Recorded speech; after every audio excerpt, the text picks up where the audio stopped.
మన పురాణాలు, ఋషులు, బ్రహ్మం గారి కాలజ్ఞానం కూడా ఒకే సత్యాన్ని గోచరిస్తున్నాయి. మనం ప్రస్తుతం కలియుగం యొక్క అత్యంత చీకటి సమయాల్లో ఉన్నాము. ఎప్పుడైతే ధర్మం పూర్తిగా అంతమైపోతుందో, ఎప్పుడైతే పాపం తారాస్థాయికి చేరుతుందో అప్పుడు ఈ యుగానికి అంతం తప్పదని మన శాస్త్రాలు చెబుతున్నాయి. కలియుగం అంతమయ్యే రోజున ఏం జరుగుతుంది, ప్రపంచం ఎలా మారుతుంది, ఆ భయంకరమైన మార్పులకు పురాణాలు చెప్పిన సంకేతాలేంటి, మరియు ఈ సమస్త ధర్మాన్ని రక్షించడానికి వచ్చే ఆ దైవ శక్తి ఎవరు? ఈ ప్రశ్నలకు జవాబులు తెలుసుకోవాలంటే ఈ వీడియోని చివరి వరకు చూడండి. మీరు తప్పకుండా కొత్త విషయాన్ని తెలుసుకుంటారు. హిందూ పురాణాల ప్రకారం ఈ సృష్టి కాల చక్రంలో 4 యుగాలు ఉన్నాయి. సత్యయుగం, త్రేతాయుగం, ద్వాపర యుగం మరియు కలియుగం. ఒక్కో యుగంలో ధర్మం యొక్క స్థితి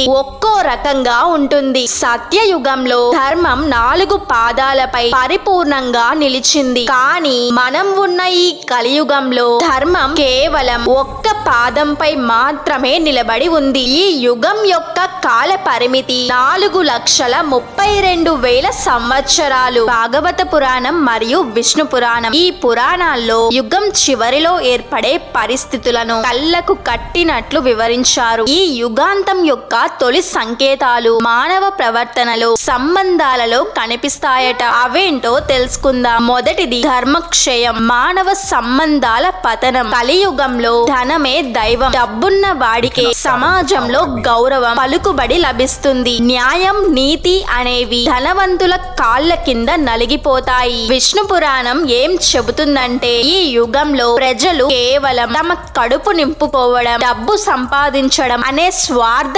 ధ్యేయంతోనే జీవిస్తారట. గౌరవ మర్యాదలు, దయా, కరుణ అనేవి పూర్తిగా మాయమైపోతాయి. తండ్రిని కొడుకు, గురువును శిష్యులు గౌరవించే రోజులు పోతాయి. గురువులు కేవలం డబ్బు కోసం జ్ఞానాన్ని అమ్ముకుంటారు. పెళ్లి, కుటుంబం అనే బంధాలు కూడా కేవలం కోరికలు తీర్చుకోవడానికి, అవసరాల కోసం మాత్రమే ఏర్పడతాయట.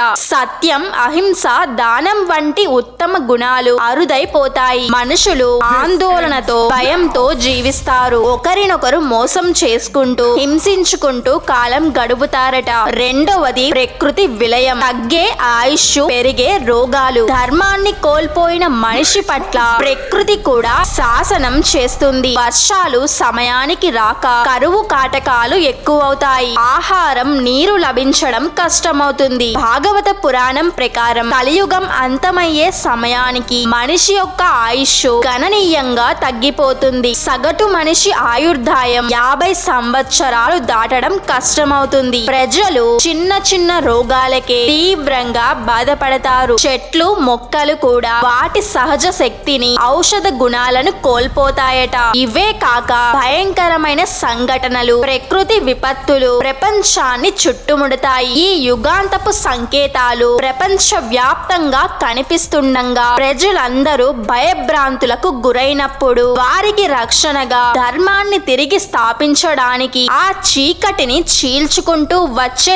దైవశక్తి గురించి ఇప్పుడు తెలుసుకుందాం. ఆయనే శ్రీ మహావిష్ణువు యొక్క 10వ మరియు చివరి అవతారం శ్రీ కల్కి. ధర్మం 4 పాదాలను కోల్పోయి అన్యాయం, అధర్మం, అరాచకం ప్రపంచాన్ని కమ్మేసిన ఆ చీకటి రోజున ఆ చీకటిని చీల్చుకుంటూ వచ్చే ఆ దైవ శక్తి శ్రీ కల్కి అవతారం. ఆయన ఎప్పుడు, ఎక్కడ జన్మిస్తాడు, ఆయనకు ఉన్న ఆయుధాలేంటి అనే విషయాలు ఇప్పుడు తెలుసుకుందాం. విష్ణు పురాణం మరియు భాగవత పురాణంలో కల్కి దేవుడి జననం గురించి చాలా వివరంగా చెప్పబడింది. కలియుగం చివరి దశలో భారతదేశంలో ముఖ్యంగా శంబాల అనే గ్రామంలో విష్ణు యశస్సు అనే బ్రాహ్మణుడికి మరియు సుమతి అనే పతివ్రతకు కల్కి జన్మిస్తాడు. విష్ణు యశస్సు అంటే విష్ణువు కీర్తిని కలిగినవాడు అని అర్థం. ఈ శంబాల గ్రామం ఎక్కడ ఉందనే విషయంపై ఇప్పటికీ పరిశోధనలు జరుగుతూనే ఉన్నాయి. కొందరైతే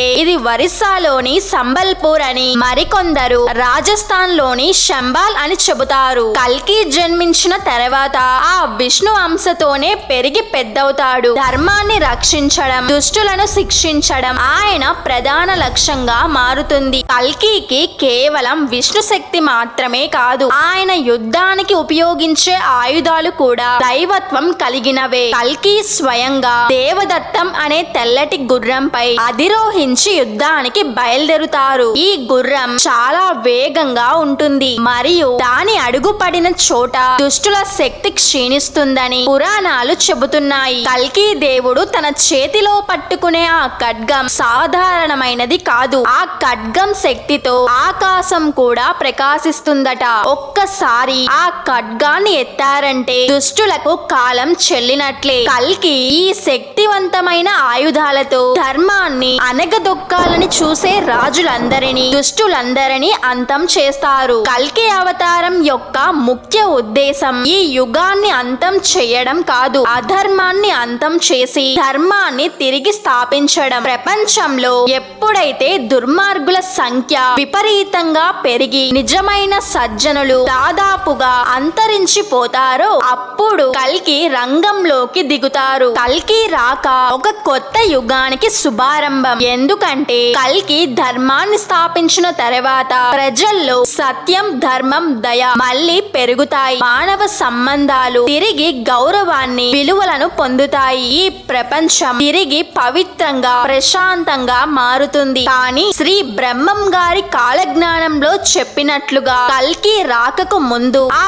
కల్కి దేవుడు ధర్మాన్ని స్థాపించే సమయంలో జరగబోయే భయంకరమైన సంకేతాలు, సంఘటనలు ఏంటి, కలియుగాంతం ఎంత దగ్గరలో ఉందో మన ప్రవచనాలు ఎలా హెచ్చరిస్తున్నాయో ఇప్పుడు చూద్దాం. బ్రహ్మం గారి కాలజ్ఞానం చెప్పిన అంతిమ సంకేతాలు. కల్కి అవతారం గురించి పురాణాలు చెప్పిన శక్తిని తెలుసుకున్నాం. అయితే కల్కి దేవుడు ధర్మాన్ని స్థాపించడానికి ముందు ఈ ప్రపంచంలో జరగబోయే భయంకరమైన మార్పులు మరియు విపత్తులేంటి, ఈ యుగాంతం ఎంత దగ్గరలో ఉందో, ముఖ్యంగా శ్రీ పోతులూరి బ్రహ్మం గారి కాలజ్ఞానం ఎలా హెచ్చరిస్తున్నాయో ఇప్పుడు చూద్దాం. కలియుగం అంతమయ్యే సమయానికి భారతదేశంలోని పవిత్రమైన నదీ ప్రవాహాలు, ముఖ్యంగా గంగా, కావేరి, కృష్ణ వంటి 7 ముఖ్య నదులు ఇంకిపోతాయని లేదా వాటి ప్రవాహం తగ్గుతుందని పురాణాలు చెబుతున్నాయి. దీని ఫలితంగా జల కొరత తీవ్రమై తాగడానికి, పంటలు పండించడానికి నీరు దొరకక ప్రజలు తీవ్రంగా ఇబ్బంది పడతారట. ఈ సంకేతం ప్రకృతి విలయం యొక్క తీవ్రతను సూచిస్తుంది. పవిత్రమైన పుణ్యక్షేత్రాల్లో దొంగతనాలు, విధ్వంసాలు జరుగుతాయి. డబ్బు కోసం మనుషులు దేవాలయాలను కూడా వదలరు. ప్రజలు దేవుడిపై, ఆధ్యాత్మికపై నమ్మకాన్ని పూర్తిగా కోల్పోతారు. కరువు, కష్టాలు ఎక్కువవ్వడంతో భగవంతుణ్ణి ఆరాధించడం కంటే తమ కడుపు నింపుకోవడానికే ప్రాధాన్యత ఇస్తారు. బ్రహ్మం గారి కాలజ్ఞానం చెప్పినట్లుగా కలియుగాంతంలో దేశాల మధ్య, మనుషుల మధ్య ద్వేషం, యుద్ధాలు విపరీతంగా పెరిగిపోతాయి. అధికారం, డబ్బు కోసం సొంత బంధువులనే చంపుకునేంతటి పాపం ఈ లోకంలో పెరుగుతుందట. ఎక్కడ చూసినా అశాంతి, భయం రాజ్యమేలుతాయి. ఆయుష్ తగ్గడమే కాక మనిషి వైద్యానికి కూడా లొంగని భయంకరమైన మహమ్మారులు ప్రపంచాన్ని చుట్టుముడతాయి. ప్రజలు తమ ఇళ్ల నుంచి బయటకు రావడానికి కూడా భయపడతారు. ఆ మహమ్మారి కారణంగా మనుషులు గుంపులు గుంపులుగా మరణిస్తారని ప్రవచనాలు హెచ్చరిస్తున్నాయి. కలియుగం చివరి దశలో ప్రజలు అపారమైన సంపదను పోగేస్తారు. కానీ ఆ సంపదను అనుభవించే అవకాశం లేదా తమ పిల్లలకు, వారసులకు ఆస్తిని ఇచ్చే అదృష్టం కూడా ఉండదట. అకస్మాత్తుగా వచ్చే భయంకరమైన సంఘటనల వల్ల మనుషులు తమ సంపదను ఎవ్వరికి ఇవ్వకుండానే మరణిస్తారని ప్రవచనం చెబుతుంది. ఈ సంకేతాలన్నీ పూర్తయి ప్రపంచం అధర్మంలో పరాకాష్ఠకు చేరుకున్నప్పుడు చివరకు శ్రీ కల్కి ఆకాశం నుంచి అగ్నివర్షం కురిపించి ఈ భూమిపై మిగిలిన దుష్టులను అంతం చేసి భూమిని తిరిగి పరిశుద్ధం చేస్తాడని పురాణాలు చెబుతున్నాయి.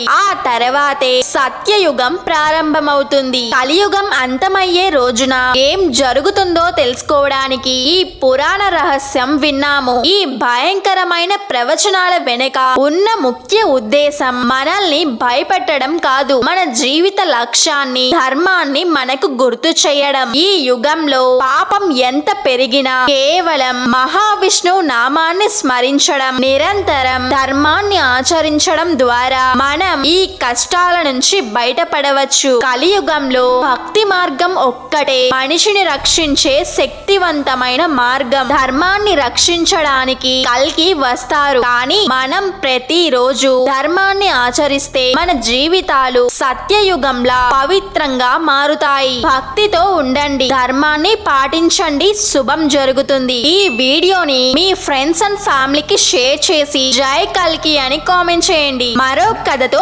మళ్ళీ కలుద్దాం.